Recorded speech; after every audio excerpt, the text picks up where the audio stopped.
Asham markafuni akkam jirtu kabajamtoota daawwattoota televiizinii FIB qophiin diree ispoortii keenya kan guyyaarraa jalqabeeti kan jiru turtii keenya sa'aatii tokko waliin taasisnu irratti dhimmoota ispoortii biyya keessaa fi biyya alaa xiyyeeffannoo barbaadan irratti gadi fageenyaan waliin ilaalaa kan waliin turu ta'a. As stuudiyoo keessa isin waliin kan turru ani Jireenyaa Dinqiisaa fi Miltoon Ashannaa fi Darajee ogeeyyii kaameeraa keenya Lammii Solomoonuu fi Dabalaa Nagasaa waliin ta'uun hamma xumura qophii keenyaatti akkan waliin turtan isin affeerraa nu waliin turaasanii jenna.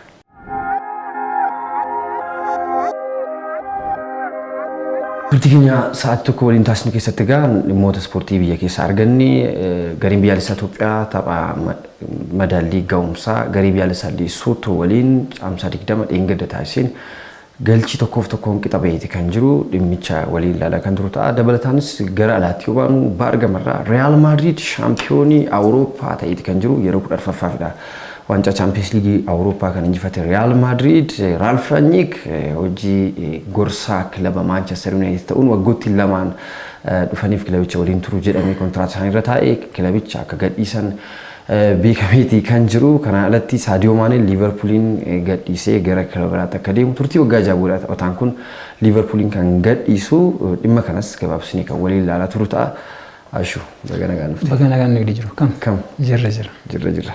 Dhimmoota keenya jalqabnu egaa dhimmoota ispoortii biyya keessaa arganne irratti yookaan gariin biyyaalessaa Itoophiyaa Waaliyaan tapha gulaallii waancaa Afrikaa bara 2023 taasisaniif tapha madaallii ga'umsaa dheengadda Lesotho waliin istaadiyoomii saayinsii fi teekinooloojii yuunivarsiitii saayinsii fi teekinooloojii Adaamaarratti waliin taasisanii kan turan.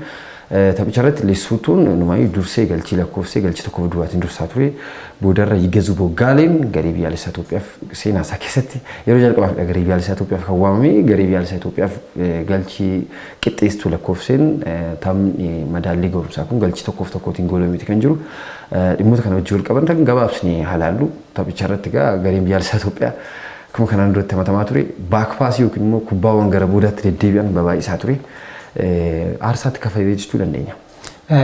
Baakpaasii waan garee biyyaalessaa Itoophiyaa kan baay'isaa rakkina akkuma kanaan dura beekamu baakpaasii kan inni baay'isuuf waa biraa miti garee hubatuu na baatee leenjisu biildaappii jalqaba yeroo isaan pirees kaawuntar pirees irraatii kubbaawwan fudhatan gara duubaatti deebisuun biildaappiif akka isaaniif mijatuuf jalqabuma dirree karaa isaanii walakkaa dirree karaa isaanii irra jiru irraatii ka'anii biildaappiitiin haala isaaniif mijatuun akkaataa siistama isaaniif mijatuun gara fuulduraatti deemuuf qophii isaan taasisanidha.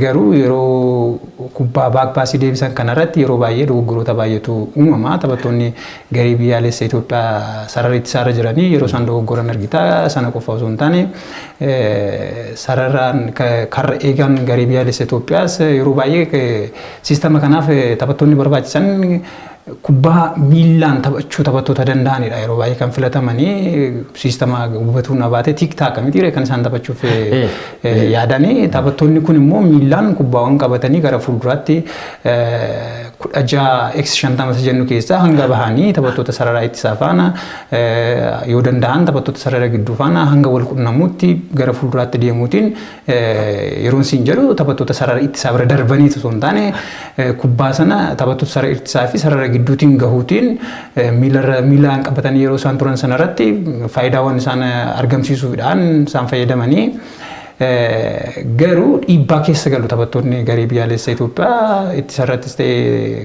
karra eegan yeroo kubbaa humna ol itti deddeebisan hamma isaa malee yeroo isaan kubbaa walitti hiitan argita.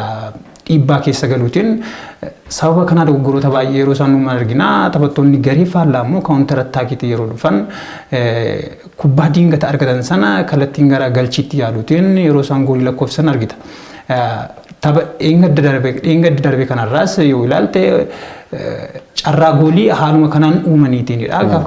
Gatii kaffalaniiru garuu sochiin garee biyyaalessa Itoophiyaa akkuma kanaan dura kaasuuf yaalle taphattoota isaaf mijatan jedhaman kan inni filatee tapha Pirimeer Liigii ilaaleera hanga istaadiyeemii seenee ilaalutti kana qofaatu hin taane carraa DSTVtiin viidiyoo analaayiisii irra deddeebi'ee ilaaluutiin carraa waan qabuuf taphattoota siistama isaatiiniif yookiin immoo akkaataa tapha isaatiif isaan mijatan filateera wal nu falmisiisu kuni taphattoota filate kan ammoo akkaataa isaan wal simataniin yeroo miila walii baran waan kanaan ol waan abdatame biraan akka nu ga'an abdii qabna.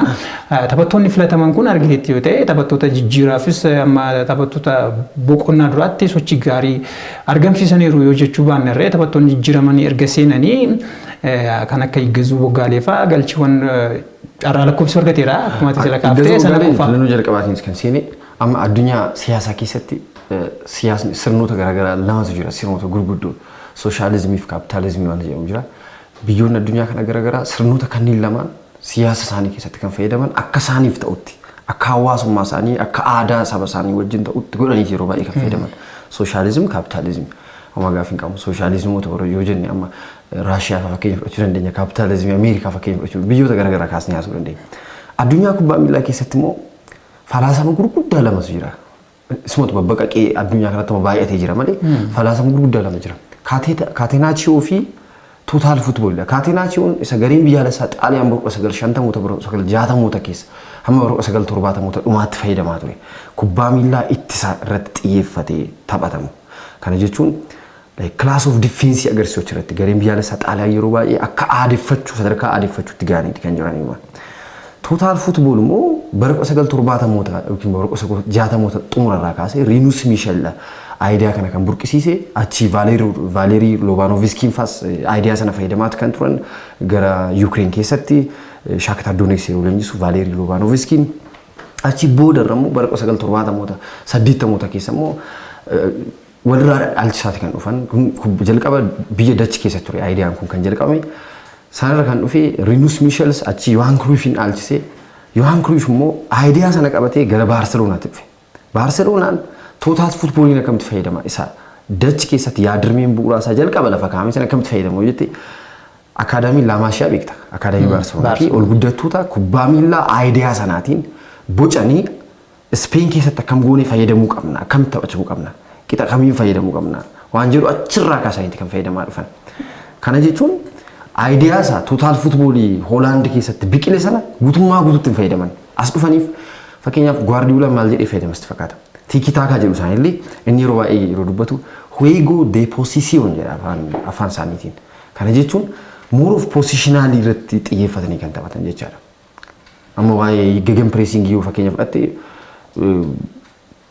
sochiin taphaa gegen pressing keessatti taphattoota garii faallaa irra deddeebiitiin amma ammatti dhiphina keessa galchitee kubbaa harkaa fuutee deebitee gara fuulduraatti vertikaalii deemtee carraawwan galchii uumtee galchii wal lakkoofsu systemic by itself as a number 10 players itti fayyadama.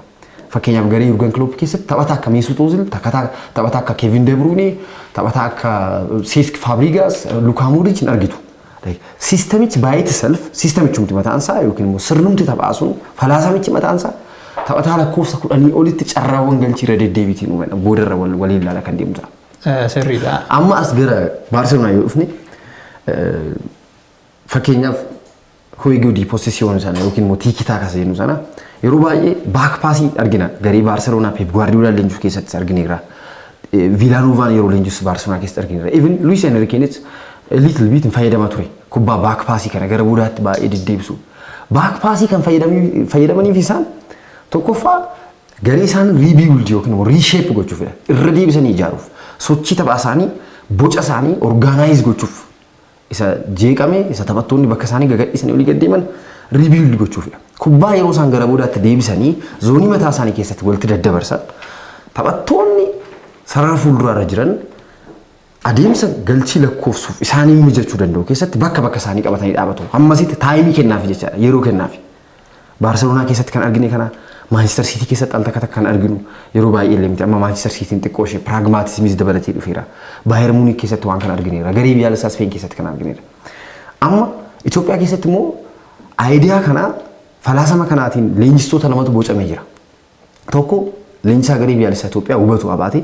Lammaffaa immoo leenjisaa buna Itoophiyaa yeroo ammaa kana leenjisaa jiran Kaasaayee Arraagee. Ameerikaa deemanii koorsii isaan fudhatan koorsii tuulota tiikii taakaatiin deeggaraman. Mooroof falaasama tiikii taakaa of keessaa qabudha kan isaan fudhatanii dhufan. So as gara biyya kanaatti yeroo dhufnu gareen biyyaalessaa Itoophiyaa baakpaasii baay'isaa jenna. Taphalee gaddaratti baakpaasii baay'isa.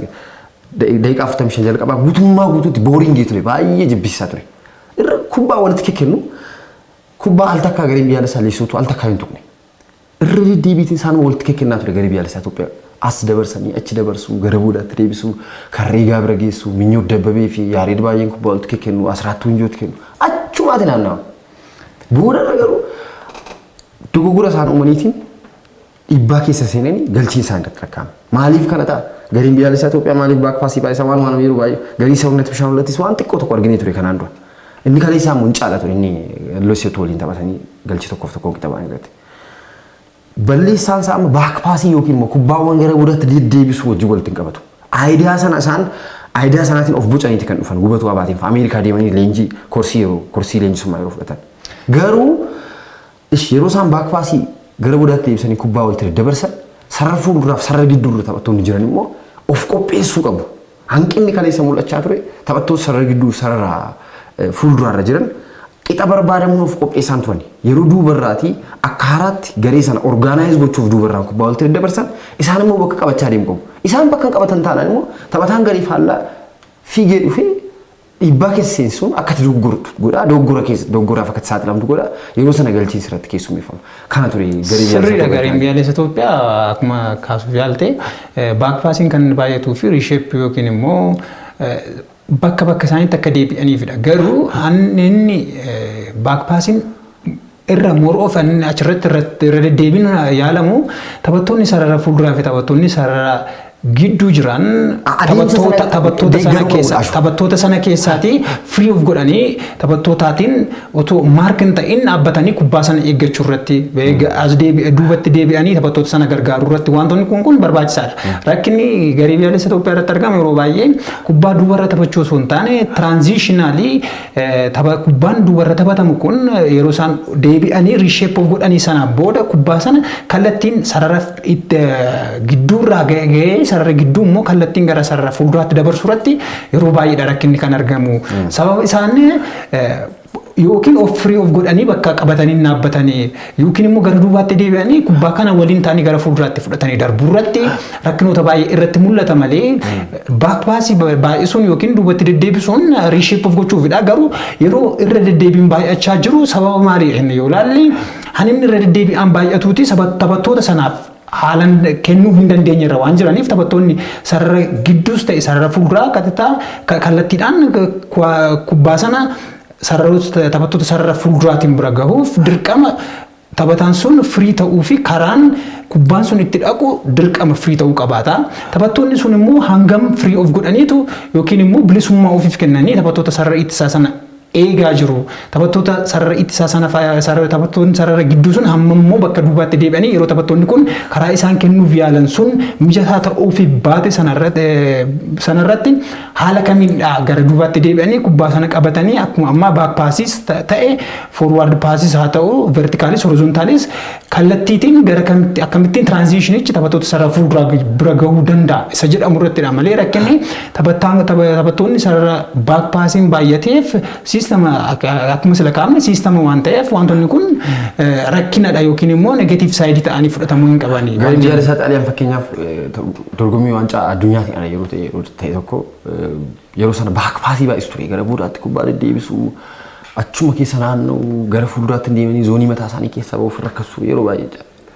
Faabiyoo Kaapeelloon garee sana qeeqee ture.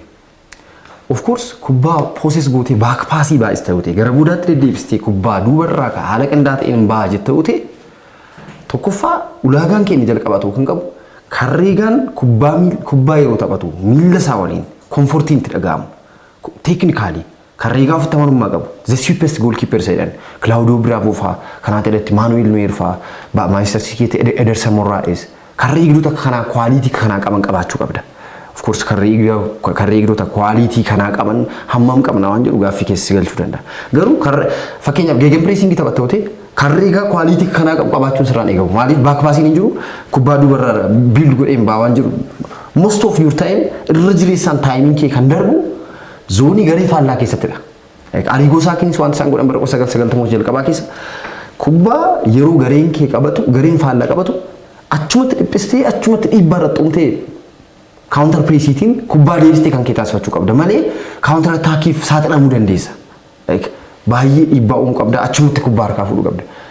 Kan keenya garuu hanqinni isaa amma jiru baak paasummaa isaa osoo hin taane sarara gidduutti taphattoonni jiranis sarara fuulduraa taphattoonni jiranis duubarraa haala qindaa'aa ta'eetiin kubbaa taphattoonni sarratti baasanii taphachuuf yeroo yaalii taasisan of qopheessuu dhabu concentrate ta'anii bakka isaanii qabatanii positionally iddoo kamitti argamuu qaba isaa irratti hanqinni mul'ata dhimma garee biyyaalessaa Itoophiyaa haala kanaatiin haa goolamu. Qabxiin isaanii tokkoof tokko kitabaan fakkaata daqiiqaa 62 irratti Biggazuu gaarii galcheen sana qofa osoo hin taane carraawwan argataniiru turanii garuu haalaan itti fayyadamne akkasuma naannoo daqiiqaa 69tti Binyaan Balaayinatti fakkaata naannoo daqiiqaa 84ttis carraa argatanitti sun fayyadamiin hafan malee carraa uumurratti sekeenda haaf irratti ga'umsa baay'ee fooyya'aa ta'e argisiisan jechuudha.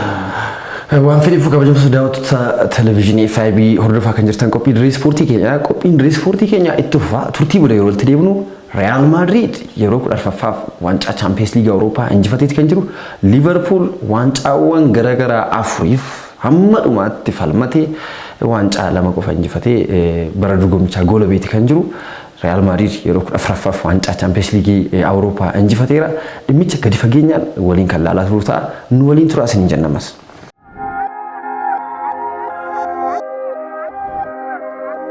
Dirree ispoortii akka tuffeetti jira kabajamtoota daawwattoota televezyiinii FIB dhimmoota ispoortii biyya keessaaf biyya alaa xiyyeeffannoo barbaadan irratti gadi fageenyaan mari'achaa kan jirru dhimma Real Madrid geenye kan jiru Real Madrid waancaa Champions League Awurooppaa 14ffaasaa injifateeti kan jiru Stade de France irrattidha taphichi kan taasifame. Vinicius Junior galchiitti Real Madrid Liverpoolitiin waancaa Champions League Awurooppaa injifatu lakkoofsiiti kan jiru daqiiqaa 59 irratti ture kan galchichi lakkaa'ame. Ashuu taphicha irratti Liverpool daqiiqaa 90 guutuu jennee afaan guunnee bifa dubbachuu dandeenyuun Real Madrid irratti caalmaa fudhatee sochii taphaatiin caalee gara fuulduraatti deemuun carraawwan galchii hedduu uumuun kubbaa hedduu gara galchiitti yaaluun olaantummaa fudhateeti kan ture. Yeroo 24 kubbaa gara galchiitti gara afkarrootti yaalanii kan turan yeroo 24 kubbaa isaan gara afkarrootti yaalan keessaa yeroo 9 kubbaan isaan yaalan kallattii isaanii kan eeggatan turan yaaliiwwan kallattii isaanii eeggatan jechaadha. Thibaut Courtois Real Madriditiin bararee jechuun dandeenya. Real Madrid kaleessa almaayyuu kubbaaniyaan istaatii tokko staatiksii baasee maxxansu tokko staatiksii kubbaa miilaa baasee maxxansu tokko kaasetti yaaliiwwan kallattii isaanii eeggatan 9 gara Thibaut Courtois'tti yaalaman keessaa almost 2.2 kan ta'an dirqama garagalchiitti geeddaramuu qaban turani. Dirqama garagalchiitti geeddaramuu qaban turan. Eksijiinsaa olaanaa jechaadha. Kana jechuun Real Madrid eksiji galchiis kallattii kubbaa kallattii isaa eeggate garagalchiitti kan yaalan kana jechuun eksijiinsaa olaanaa kan ta'e lakkaa'amuu qaba kan jedhamu ishuma Vinicius yaala ture isheeyyutti fayyadamanii ba'an. Liverpool garuu kubbaa yeroo 9 kallattii isaa kan eeggate garagalchiitti yaalanii yeroo 2.2 maal kan ta'u dirqama lakkaa'amuu qaba. Galchii gool isa jettee afaan guuttee dubbatu ta'uu qaba ture. Thibaut Courtois isaan baraareera. Galchiiwwan Muusalaa jalaa lamaa fi galchii Saayiduu Maanii galchii isa tuqee gara tuqee yeroo tuqu dhaqeetu utubaa karruutti bu'e. Kallattii jirsee sirriidha hin eegama taphni Liverpool fi Real Madrid gidduutti gaggeeffame akka Liverpool kuwaasii doomineet godhee caammaa fudhatee taphatu taphni jalqabni iyyuu tilmaamuun ni danda'ama. Haala Real Madrid irra jiruutiin yoo ilaalta Real Madrid jalqabuma kaasee Carlo Ancelottiin gara Everton irraa gara Real Madrid yeroo dhufanii kaasee akka isaan profaayilii taphattoota isaarra gidduu isaanii gaafa argan tapha kana tapha kamiyyuu taanaan dhiibbaa uumnee kilaboota kaan irratti caalmaa fudhannee taphannaa yookiin immoo pirees goonee taphannaa akka Liverpool fa'aa kana jechuun waan isaan dandeessu miti. Luka Modric umriin isaa 36. Walumaa galatti taphattoota sarara gidduu Real Madrid Luka Modric, Toni Kroos fi Kazimiiroon taphattoonni buleeyyiin kun umriin isaanii walitti hidhamee waggaa 98. Jaarraa guutuu waggaa kanaaf taphattoonni kun umuriin isaanii sokkeera waan ta'eef haala isaaniif mijatuutiin akkamittiin qabxii argachuu dandeenya taphattoota kanatti fayyadamnee jedhanii gaafa tilmaaman gabaasa tokko irraatiin dubbisiin ture kallattiin isaan murteessan bara kana kan nuti taphachuu qabnu karra eegaatti eetu taphachuu qabna waan jedhan akka murteessan ture kan gabaasichi kaasu sababni irratti xiyyeeffatanii sababni isaa kilabni taphataa sarara gidduu umuriin isaanii amma kana deemeeru tarii taphattoonni kun waggaa baay'eedha kan isaan wal faana taphatanii Champions League xumurumayyuu kanaan dura yeroo sadaffaa walitti dhufanii sinkaasaa lakkoofsa bara 1981 istaadiyoomii kanarratti walitti dhufanii Liverpool galchi tokkoof duwwaatiin injifatee ture. Yeroo sana Liverpooliin kan leenjisu Bob Paisley ture. Bara 2018 Klopp wal leenjisaa kilaba kana Madridin garuu Zinedine Zidane ture kan leenjisu. Isatti walitti dhufanii keevirratti walitti dhufanii yeroo sadaffaaf akka walitti dhufan jechuudha. Kilaboonni kun sirriidha yeroo sadaffaaf akka walitti dhufanii Madridin mo'uu hin dandeenye egaa. Amma Liverpool Madridin dura qabatee wanta ka'u jira. Courtois taphichi toon jalqabee dura waan tokko dubbatee ture miidiyaaf ibsa yeroo kennu Real Madrid xumuraaf ga'ee jennaan injifatee jedha. Xumuraaf ga'ee qofa miti. Injifatees biraa hafuun qabu waan jedhu kaase. Real Madrid xumuraaf ga'ee boordir qaba injifata. Xumuraaf ga'ee irraan injifanna waan jedhu. Sirriidha kan nuti ture irraa ilaaltuyyuu Champions League jedhamee erga filatamee booda Champions Leaguein duraan Europa Cup itti fakkaata miti ree European Cup irraati gara Champions Leagueitti erga jijjiiranii bara 1991 Maarseetu kaasee itti fakkaata inni ogoruu baadhee yeroo sanaa erga yerichaati kaasee Real Madrid taphoota xumuraa torba irratti hanga gaafichaatti torba irratti taphatee torba nummoo era eeggaddaatiinis 8 kana jechuun faayinaalii faaga'u malee wanti waancaa sana sarkaa fuudhu hamma hin jirre waan fakkaatuttidha. Gara waan haasoo barbaadetti yeroo nufu taphattoonni sarara gidduu kun Kroos, Modric fi Kazemiroon taphoota Champions League xumuraa afur arfaffaa isaanii itti fakkaata arfaffaa isaanii itti fakkaataan isaan wal simatanii waliin ta'uun sarara gidduu Real Madrid dhuunfatanii kan isaan taphatanii taphattoonni kun Modric shanaffaadha garuu Kazemiroofis akkasuma shanaffaa isaati Toni Kroos Bayern Munich faana gara Real Madrid tunuufin waancaa tokko kaaseera isaaf bara 2014 yeroo isin jedhuun bara 2014 Ancelottiitiin durfamaa yeroo Atletico Madrid injifatan Kazemiroon qaama garichaa hin turre filannoo jalqabaatiin gareetti seenaan turre kan taphachaa ture yeroo sana Angel Di Maria, Xabi Alonso fi Luka Modric ture. Sami Khedira fa'aadha jijjiiramni Khedira yeroo sana garuu isaan kun taphattoonni kun sadan tapha Atletico Madrid faana irra deebiin taphataniiru afur tokko Zidane waliin sadan isaanii isaan Zidane faana yeroo turan taphattoonni kun garee gidduu irratti wal simatanii wal faana hiriiranii garee gidduu sana kan dhuunfachaa turan gabaasa tokko ilaalan ture maal jedha sitti fakkaate Xavi fi Iniestaan yeroo Barcelona taphachaa turanitti gaaf tokko maqaa isa waamee hin beeku gaaf tokko maqaa waamee hin beeku kana jechuun waggaa dheeraa wal faana waan taphachaa turaniif laamiisiyaa faana wal faana taphachaa turaniif iddoo inni jiruu fi sa'aatii inni isa barbaachisetti iddoo inni barbaadu sanatti argama inni kunis faallaa isaa akka kanaa waan turanii fi taphattoonni kun immoo sarara gidduu irratti faayinaalii hanga kana tapha xumuraa hanga kana wal faana taphataniiru jechuun haala blind spot jedhama. Blind spot jechuun al takka eenyu duuba kee akka jiru beekta. Eenyu asiin karaa asiin eenyu akka jiru beekta. Baay'ee walitti madaquu keerraan kan ta'e blind spot jedhanii maqaa waamu. Gara duubaatti illee kubbaa yoo yaalte taphataa wayii tokko dhaqee harka qabuun beekta. Taphataan sun immoo Iniestaan kanaa ture isaa wal beekanii taphattoonni kun haga kana deemaniiru kanaaf taphattoota kana fayyadamuutiin waan barbaadan gochuuf dirqama Carlton tapha deebii taphachuu irratti tapha deebii taphachuu irratti kan isaan murteessanii yerichaa taphataan hidhamee jiru tokko ture yerichaa Vinicius Junior taphataan kun teeknikaalii waan barbaade gochuu danda'a diriibil gochuu danda'a fiigicha ni danda'a haala barbaadeetiin kubbaa taphattoonni kun sarara garee faallaa irraa argatan kana yoo gara isaatti dabarsan haala nama ajaa'ibuun kubbaa kana fudhatee gara fuulduraatti deemuutiin diriibil gochuutiin taphattoota bira darbuutiin dhiibbaa uumuu waan danda'uuf kana murteessanii bara kana inumaayyuu yoo ilaalte Karim Benzema faana hidhan isaan uumanii taphataniin haal nama ajaa'ibuun bara kana dinqisiifatamaa jiru Karim Benzema taphataan kun galchi dorgommii hunduratti Real Madridiif dorgommii kanaatiin galchiiwwan 22 lakkoofse kubbaawwan gara galchiitti geeddaraman yeroon isaa lakkoofsan immoo 20 mijeessee kenneera. Inde kallattiidhaanis alkallattiidhaan galchiiwwan 42 Real Madrid bara kana argatiif Vinicius Junior gumaacha isaa baateera. Karim Benzemaanis akkuma kana Karim Benzema almost bara kana galchiiwwan 45 ol lakkoofse tapha xumuraa irratti galchii lakkoofne bara kana gaa taphataan kunis taphataa badhaasni Ballon d'Or anumaa maal jedha dhaabbata televiizinii Ameerikaa tokkotti Thierry Henry maal jedhee waa'een filannoo Ballon d'Or kana booda vootiin isaa cufamuu qaba. Benzemaaf kennamuu qaba jedhee BT Sport irratti immoo taphicha istuudiyoo keessa taa'anii akka pundiitiitti tamsaasaa kan turan tokko taphataa Manchester United duraanii Rio Ferdinand ture. Ferdinand maal jedhee bara kana badhaasni Ballon d'Or Karim Benzemaaf hin kennamu taanaan there is something wrong. Waan ta'e tokko jira, waan dogoggoree tokko jira jechaadha. Kana booda France football amanuu rakkisuu danda'a jechaadha. So Benzema yoo ilaaltu innis dubbateera garee koo waliin waantan milkeeffachuu qaba jedhee yaadee dhuunfaadhaanis akka gareettis bara kana milkeeffadheera. Amma yerootti waa'ee garee biyyaalessaa yaadnuudha. Waancaa addunyaa bara 2020 Kaataar qopheessu irrattis garee biyyaalessaa Faransaay waliin amma ta'e fageenya wayii deemuu kan danda'u taphataan kun homa gaaffii qabu. Amma ammaatti garuu clear favorite taphataan jettu Karim Benzemaadha.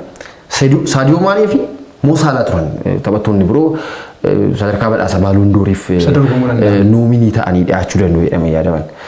Maaneen dhuunfaadhaan erga waancaa Afrikaa bara 2021 Kaameruun irratti gareen biyyaalessaa Senegaal waancicha injifattee asitti Liverpool waliinis taphataan kun waan mootiveet ta'ee dhufe fakkaata. Lakkoofsa yoo ilaaltee waancaa Afrikaa dura lakkoofsota ragaalee lakkoofsa sochii Sadio Mané Liverpool keessatti mul'isanii fi waancaa Afrikaa booda immoo sochiiwwan Sadio Mané natti ilaaltu garaagarummaa guddaa qaba. Baay'ee mootiveet ta'ee kaka'eeti kan dhufe. Mo Salah immoo ilaalte faallaa kanaati kan argatu. Mo Salah waancaa Afrikaaf tun deemin dura taphataa almost Premier Leaguetiin qofa galchiiwwan 18-19 lakkoofsee deeme. Inumaayyuu badhaasa kophee warqee kanuma isaa dhuunfataa jedhamee ture boodarraa saniin gumiin ta'uun eegamiin dubarraa dhufee fageenyamma kana dhiphisee dhufee badhaasicha qooddatani. Kan Mo Salah ture jedhamu. Garaagarummaa galchii 10tiin dursaa ture taphattoota warra isa hordofanii turan jechaadha. Amma taphattoota kunneen lamaan turani. Sadarkaa of course homaa gaaffii qabu Liverpool bara dorgommii kanaatiin akka gareettis waan gaarii agarsiisee ture. Kana jechuun Premier League Ingiliziitiin tarii Aston Villaan galchii tokko lakkoofseera ta'ee galchii Ilkay Gundogan Manchester Cityf lakkoofsena tun lakkaa'amne ta'ee waan galchii tokkoofidha kan isaan waancaa Premier League dhaban ofii isaanii waan gochuu qaban godhanii turan achirratti jechaadha. Dogoggoroota hojjetan haa qabaatanii malee sirriidha isaan. Akka the whole season wantoonni isaan qabxiiwwan isaanii gaggatan akka jiran ta'ee jechuukooti. Waancaa Premier League injifachuus galchii tokko qofa isaa barbaachisaa ture. Yookiin Manchester Cityin galchii tokko lakkoofsiin hafuu qaba ture. Yookiin immoo Aston Villaan taphatuma isaa irratti galchii tokko dabalee fi Manchester City qabxii galchisee Liverpool waancaa akka injifatu qaba ture. Gochuu qaba ture. Kanaaf irratti almost waancaa Champions League Euroopaatiinis taphatumaatiin waan gochuu qabu jedhaman godhaniiru. Kana jechuun kubbaa yeroo 24 gara afkaruutti yaalaniiru. Yeroo 24 gara afkaruutti yaalan sana keessaa 9 kallattisaa kan eeggatee ture. Kubbaawwan lama immoo dirqama galuu qabu jedhamanii turan. Otoo isaan Thibaut Courtois hin jiru ta'ee almost Liverpool waancaa Champions League bara kana injifachuu danda'a jettee ragaalee lakkoofsaan manceere kana fayyadamtee kaasuu dandeessa ture. Kana jechuun Liverpool waancawwan 4 quadruple jedhan sanaaf almost dhiyaatanii turan. Sababa galchii tokkoo fi galchii lamaafidha waancawwan kanneen lamaan kan dhaban jechuuf daqiiqaawwan 180 kana keessatti jira.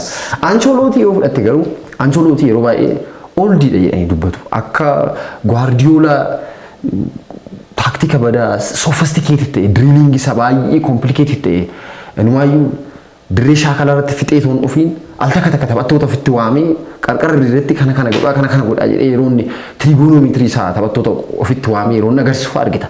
Akka Jurgen Klopp gegen pressingitiin like kubbaa miilaa ammayyaa yeroo ammaa kanatti warraaqsa gegen pressingii Jurgen Kloppidha kan kaasan jedhamee dubbatu. Amma leenjistuun lammii biyya Jarman baay'ee isaanii kan fayyadaman like Julian Nagelsmann jechuu dandeessa, Hansi Flick jechuu dandeessa, Thomas Tuchel aayidiyaa isaanirraa waraabbatan qabu jechuu dandeessa. Waan kana kaastee haasofuu dandeessa. Waa'ee Carlito garuu wanta kaastee haasoftu sadarkaa taktikaatti sadarkaa falaasamaatti wanta kaastee haasoftu jiraachuu dhiisu mala. Of course Arrigo Sacchi jalatti leenjisaa garee AC Milan yeroo leenjisan AC Milan waliin taphataa ta'anii yeroo lama waancaa Champions League Awurooppaa injifatanii kan jiran leenjisaa ta'anii immoo yeroo lama AC Milan waliin injifatanii kan jiran Madrid waliin yeroo lamadha kan isaan injifatan jechuun egaa Ancelottiin leenjisaa ta'ee waancaa Champions League 4 injifateera kanaanis gitan qabu hanga Boppaa islee ture leenjisaa Liverpool ta'e inniyyuu waancaa Awurooppaa European Cup jedhama ture yeroo sana Champions League jedhamu ture yeroo sadii injifateera Zinedine Zidane leenjisaa biraa leenjisaa Real Madrid waliin dikeedii kana keessa waggoottan as dhiyoo 4-5 dura jechaadha waancaa Champions League Awurooppaa yeroo sadii walitti aansuun injifatee amma gaa Ancelottiin sadarkaa jalqabaa ta'anitti kan jiran Carlo Ancelotti faana kan wal qabate irratti yaadatti kaafte irratti waasii kaasuu barbaadani Carlitoon sirriidha oldiidha jedhamanii hanga Everton of course kilaba xiqqaadha jedhamu haa baatu iyyuu malee carraawwan isaan Everton sadarkaa Madrid faa sadarkaa Paris Saint-Germain faa Manchester City faatti sadarkaa kilaboota gurguddoo sadarkaa Barcelona faa waamtutti hin caqastu malee of course kilaba seenaa qabeessadha yeroo Napoli fi Paris Saint-Germain deeman sanatti haalli Paris Saint-Germain osoo hin taane Bayern Munich fi Napoli yeroo deemanitti leenjistoota akkamiidha kan isaan fuuldura isaaniitii ka'anii bakka isaanii bu'an yoo jette iddoo Bayern Munich yeroo kan qabne Pep Guardiolaadha. Barreeffama tokko waan yaadachiiste ammoo Atletics Michael Cox waa barreessee ture maal jedhas fakkaata waggaa tokko fira miti Bayern Munich kan leenjisan Carlito isa dura otoo Carlito Bayern Munich hojii leenjisummaa Bayern Munich fudhatiin dura Pep Guardiola ture leenjisaa Bayern Munich kan ture Guardiola akkuma sila sitti beela dirree irratti diilii isaan hojjetan shaakala isaan taphattu isaan hojjetan shaakala baay'ee wal xaxaa ta'edha baay'ee sophisticated kan ta'e baay'ee complex kan ta'edha kan isaan hojjetan isa kana baranii taphattuun amma baay'ee fagaatan waan baay'ee sirraa eegu garagarii biyyaalessaa deeman amma Julian Nagelsmann Hans Flick amma garee biyyaalessaa Jarmanii yeroo sana kan leenjisu garagarii biyyaalessaa yoo deemanis shaakala biraadha kan isaan hojjetan diilii biraadha kan isaan hojjetan Ancelottiin garuu like one salphaa waan like by default shaakala irratti eenyu gochuu danda'u koonii lafa diriirsanii waa hojjechiisu jedhama. Enumaa maal jedhame yeroo sana illee taphattoota Bayern Munich yeroo sana kan turan Philippe Lahm faa, Arjen Robben faa, Frank Ribery faa, Thomas Muller faa, Xavi Alonso. Itti amanuu dadhabani Xavi Alonso. Shaakala leenjisaan kun hojjechiisu amanuu dadhabuu isaan irraan kan ka'e yeroo biraa immoo dabalataan shaakala ofii isaanii walumaa yeroo sana hojjetan. Like he's not enough. Ittiin amanan. Uli Hunesh faa, Karl Rummenigge faa hooggansi Bayern Munich eeyyamanii fi bakka shaakalatti argamanii yeroo isaan hojjetaman hojjechaa turan yaadatama. Akkanatti sababa kanaattidha kan wal qabatanii ejjetti milkaa'uu didee jechuu ni dandeenya. Akkasuma irree yeroo gara Naapoli deeman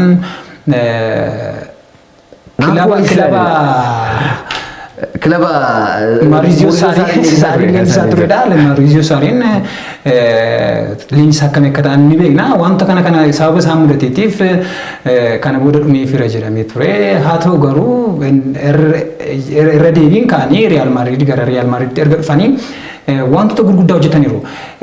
Akka Pep Guardiola yookiin immoo akka Jurgen Klopp fa'aa shaakala wal xaxaa hojjechiisuu haa dhiisan malee yookiin immoo wantoota wal xaxaa kana wantoota xixiqqoo kanaatiif itti gaafatamummaa kennuu haa dhiisan malee leenjisaa hanga kana maqaan isaanii gadi bu'ee hamatama miti.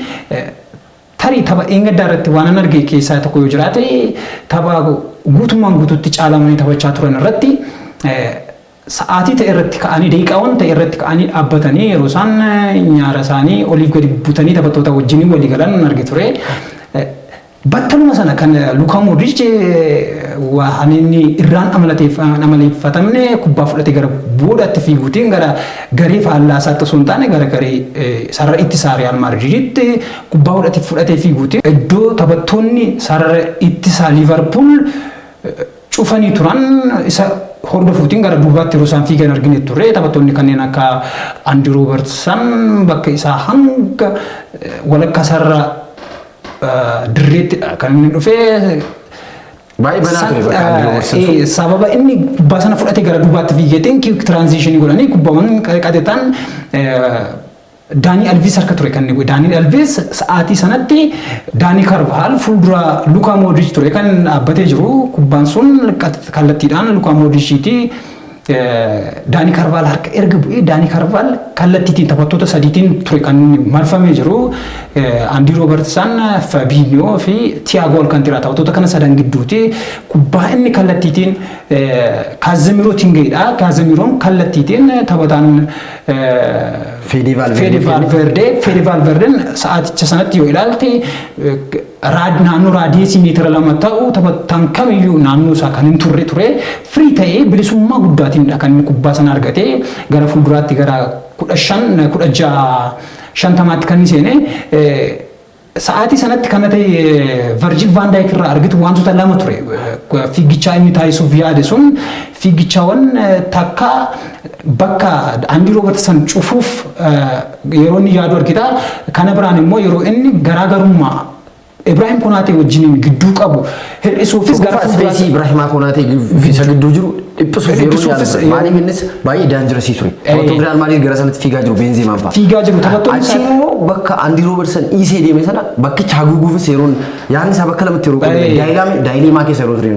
Fede Valverdeen immoo kubbaa sana qabatee gara fuulduraatti dhufaa jira. Inumaayyuu taphattoonni yeroon ija kaameraa jala taphattoonni galan 5 ta'anii turanii taphattoonni Real Madrid kick transition sanarratti waan isaan yaadaniiru waan isaan qophaa'aniiru akka jiran argita.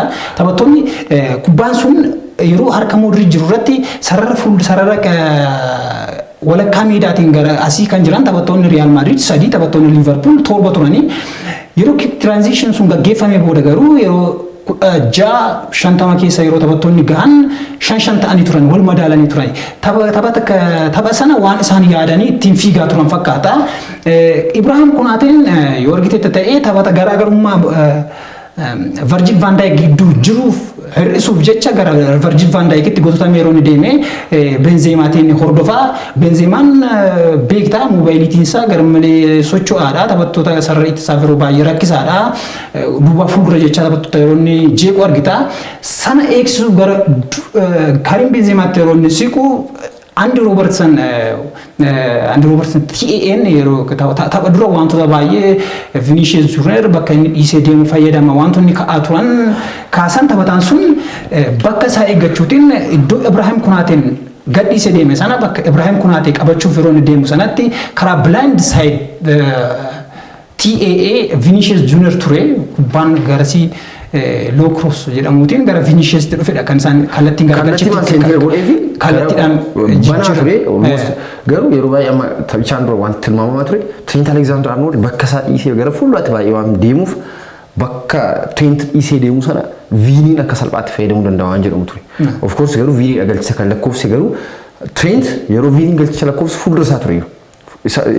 Vinii fi Trent face to face wal bira turan. Sana booda banaa ture karaa blind side isaadha kan dhufee karaa duubaati garuu taphataan tokko yeroo fiigichaa godhu sanatti taphataa kamtu duuba koo jira wanta gara fuuldura inni Ibrahim Konate ilaalee bakka Ibrahim Konate sana cufuu fi qofaa osoo hin taane taphataa kamtu duuba koo jira jedhee ofirra galagalee wanta mirkaneeffachuu qabu mirkaneeffachuun akkuma jirutti ta'ee sirriidha akkuma jirutti ta'ee dogoggora isaa miti wantoonni jedhan waraafamisiisan iyyuu malee haala kanaan ture kan isaan garagalchitti jiramuun dura Carlo Ancelotti yeroo inni ka'ee nyaaraatiin taphattootatti dubbatu kan argiteetta ta'e. Wanti yeroo jechuun yeroo baay'ee Guardiola yookiin waan tokko godha yookiin taaktika isaa fayyadamu waan jedhamu.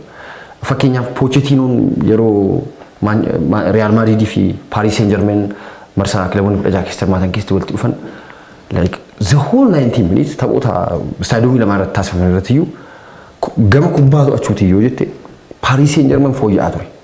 Amma Ancelottiin waan dubbatu maalidha? Amma taphichaan booda waa tokko dubbatee ture. Paris Saint-Germain carra dhabee turani. Chelseanis carra dhabeessa ture. Manchester Citynis carra dhabeessa ture jechuu dandeessu. Garuu Liverpool wanta wal madaalaa ture sochiin taphaa keenyaa waan jedhu kan kaasan. Gara boodaatti deebinee itti sirriitti xiyyeeffannee taphachaa turre. Kana yeroo jedhu fakkeenyaaf amma gara boodaatti baay'ee deebanii adumaayyuu zoonii mataa isaanii keessaa bahuuf yeroo isaan baay'ee rakkachaa turan. Liverpool immoo dhumaatti gara zoonii Real Madrid dhiyaate baay'ee press waan godhuuf zoonii mataa isaanii keessaa bahuuf illee baay'ee yeroo isaan rakkachaa turan keessattuu boqonnaa dura sochii boqonnaa dura ilaalte. Boqonnaa booda garuu taphattoonni Liverpoolis dhaqanii akka dadhabuu tokko ta'anii baay'ee fatigue godhanii baay'ee fiigaa turan waan ta'eef dirree keessa Liverpoolonni sochiin taphaa isaanii predictabiliidha waan jedhamu tokko jira. Baay'een tilmaama akka salphaatti tilmaamu. Ancelottiinis waan inni kaasee taphaan booda kanadha. Baay'ee tilmaamamaa ture. Liverpool the easiest team to face. Kilaba salphaa jennee nuti eeggachaa turredha waan jedhu kaase. Akka Manchester City baay'ee sophisticated yookiin complicated miti. Akka Paris Saint-Germain sanas miti. Akka Chelsea momentii ta'e tokko irratti waa gochuu danda'attee Chelsea sodaattu sanas miti. Liverpool karaa kanaan taphata articulated wanti akkaataan falaasama Liverpool sochiiwwan taphaa isaanii the whole season kilaboota gurguddoo faanas kilaboota xixiqqoo wajjinis gaafa taphatan wanti isaan akkaataa isaan itti dhiyaachaa turan wal fakkaataa ture wanti walirraa fagaatu hin jiru. Baay'ee tilmaamamaa ture kanaafuu nu salphatee waan jedhu kaasan. Kilaboota gurguddaa kana irratti yoo ilaalte Liverpool dhuguma akkatti kaaftee haalli inni itti kilaboonni gurguddoo Liverpool dhaaban yeroo baay'ee argineera. Barana top 4 kilaboota ba'an faana takkaayyuu caalmaan fudhannee qabxii qooddatee akkasumas dhaqaa gala qooddatee Chelsea faana akkasuma dhaqaa gala qooddatee Arsenal injifateera. Enuma taphattoota gaa'ee tapha kilaboota tokko hanga afurii bahan keessaa Tottenham jalqaba Nuno Espirito Santo durfamaa ture baay'ee rakkachaa ture booda garuu Antonio Conte yeroo dhufu namaayyuu dursaa ture galchee dursee lakkoofsee Tottenham baay'ee caalee carraa galchee counteritiin baay'ee balaa uumuu danda'an uumaa turan amma Ancelotti wantu se'aan eegamaala tokkoffaa itti sarratti xiyyeeffannee taphachuu qabna because praise godhu akka isaanii tolii gaffii guun dandeessu because taphattoonni keessarra gidduu jiran umuriin isaanii baay'ee ol fagaatanidha baay'ee fiiguu danda'anii baay'ee dirree keessa yoo fiigan si jalaa dadhabu garuu source of your creativity ta'uu kan danda'an carraawwan galchee atuu kan dandeessu taphattoota bulii muuxannoo qaban kana xiinsammuu isaan olaanaa ta'e Luka Modric, Toni Kroos farsaafi numaayyuu Kazimiroon baay'ee taphattoota Liverpool to'achuu dadhabee ture akkaataa isaan itti praise godhan baay'ee kubbaa doggoraa ture Kazimiroon boodarra maal godhan Kazimiroo gara number 10tti yookiin immoo gara roolii carraawwan galchee uumutti isa guutuutiin kaan Modric fi Toni Kroos immoo gara boodaatti deebi'anii akka double pivot yookiis immoo utubaa lama ta'anii fuuldura taphattoota sarartisaaf golgaa ittisaa godhanii gargaarsa akka godhanii fi akka isaan hojii ittisaa tumsan godhanii duubarraan diipli akka diiplaying playmakerii akka isaan taphachaa turan.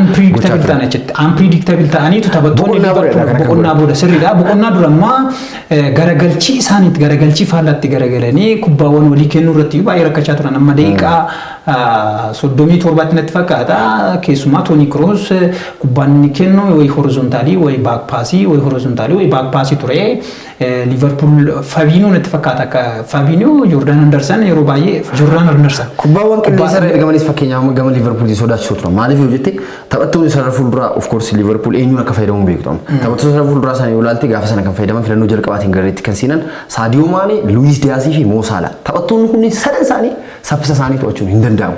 Imagine karaa amma Luis Diaz taphatu sana Carvajal ture.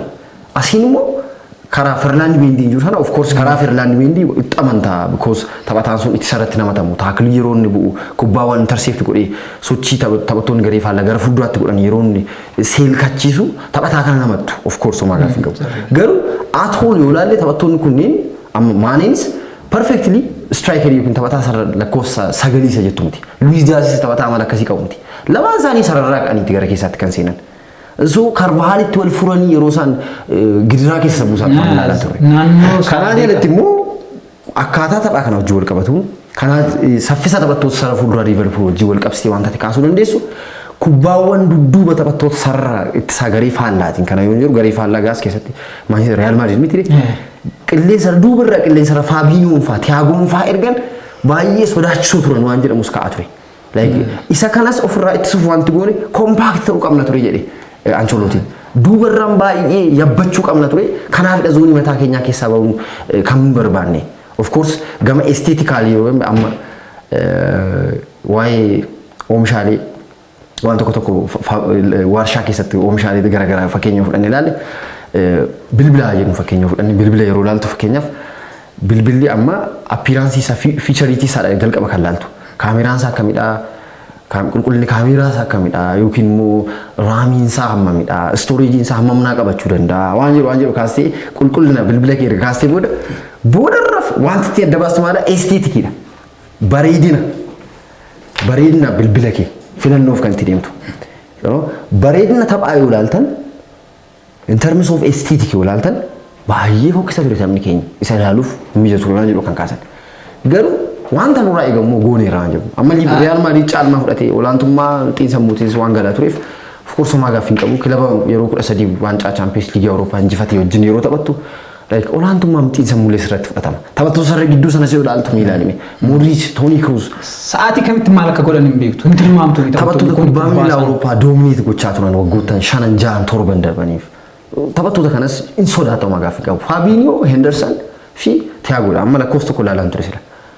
Henderson faallaa Real Madrid ta'ee keessattuu faallaa Luka Modric, Henderson fi Modric wal keessa yeroo madaalchisan dhuunfaadhaan yeroo 5 walitti dhufanii Henderson yeroo tokko qofaadha kan qixabee kanaa ta'etti yeroo 4 injifatameera.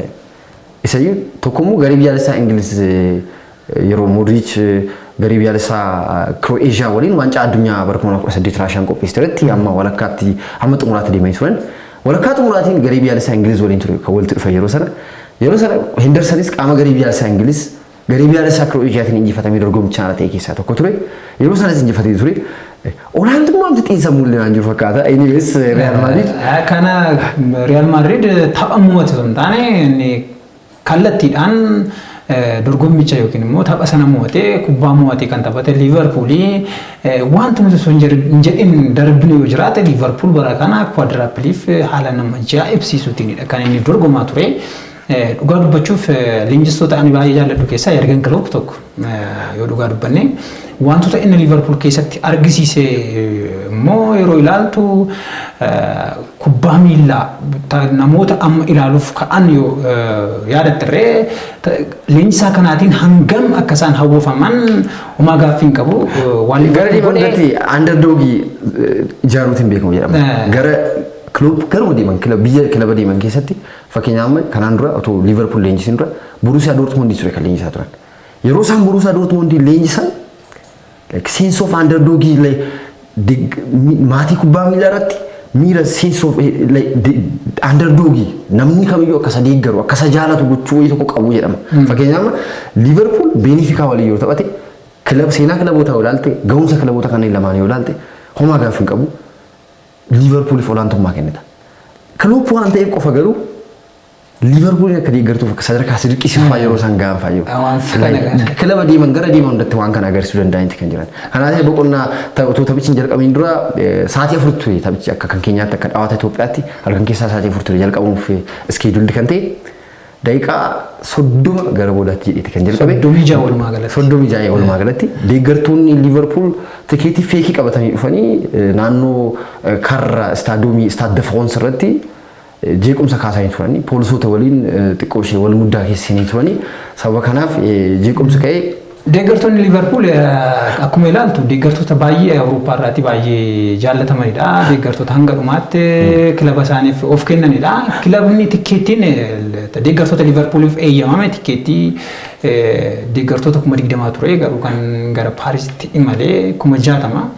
Kana yeroo ilaaltu haala danda'ame kilaba isaanii galanii jajjabeessuuf kutannoon isaan har'aasuma kaleessaa kana har'aa kanaan yoo ilaalte kilaba isaanii waancaa Awurooppaa dhabee yeroo isaan 50 magaalaa Liverpool Merseyside bahee isaan simachaa ture. Filannoo waan hin qabneef tikeetii 4G qabatanii galanii jedhamu baay'een isaanii tikeetii 4G immoo baay'ee wal fakkaata ture. Kanaaf wanti isaanitti murtaa'uun jiru isaanitti. Waan fedheef Sadio Maaneen Liverpooliin gadhiisa jedhamee kan jiru waggoottan 6 kilabicha wajjin kan ture. Sadio Maanee taphataa Lambiyaa Senegaal taphataa ganna 30ti. Taphataan kun Liverpooliin akka gadhiisu kaleessa oduun dhagahameeti kan jiru. Fabrizio Romanoon ogeessa jijjiirraa taphattootaa fi jijjiirraa leenjistoonni kilaba tokko irraa gara kilaba tokkotti yeroo deeman odeeffannoon jalqabaa gurra isaa kan buutu Fabrizio Romano akka ta'een beekama. Ammallee yeroo caalamaa jira jedhamee David Ornstein itti dhufaa jira.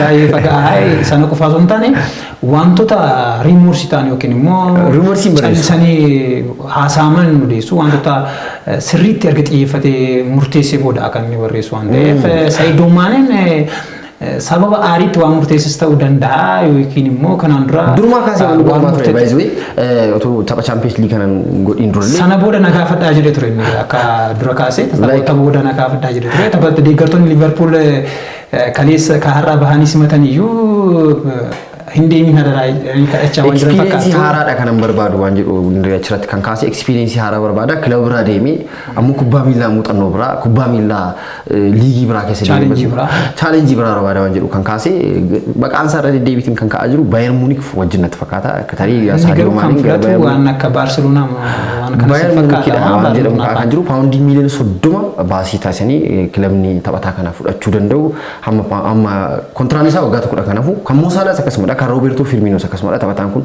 taphataa ganna 30maati anyways turtii isaa waggaa 6 keessatti waancaa Premier League tokko waancaa Champions League Awurooppaa tokko waancaa FA Cup tokko waancaa Carabao Cup tokko waancaa mo'amtoota Awurooppaa tokko waancaa kilaboota addunyaa tokko injifateera kanaalatti badhaasa kophee warqii Pierre-Emerick Aubameyang fi Mohamed Salah waliin waggaa 2 dura qooddataniiti kan ture taphataan kun yeroo milkaa dabarsee jechuun danda'ama dhimma biraa kan laallu tarii Ralf Rangnick hojii gorsaa kilaba Manchester United ta'uun waggoottan lamaan dhufaniif kilabicha waliin turu jedhame isarraas akka gadhiisan beekameeti kan jiru egaan jalqaba Ole Gunnar Solskjaeriin Manchester United hojii leenjisummaa kilabichaa irratti yeroo gaggeessu leenjisaa yeroo amma bara dorgommii kanaatti leenjisaa yeroo gochuun muudee ture boodarrammoo leenjisaa haaraa erga fidanii booda waggoottan lamaan dhufanii fi hojii gorsaa konsaltaansii kilabichaa irratti waggoottan lamaan dhufaniif kilabicha waliin akka turuuf ture walii galteen isaanii jalqaba garuu wantoonni Erik ten Hagis leenjisaa kana waliin turuun barbaadne fakkaata Rangnick waliin waan turuu barbaadeen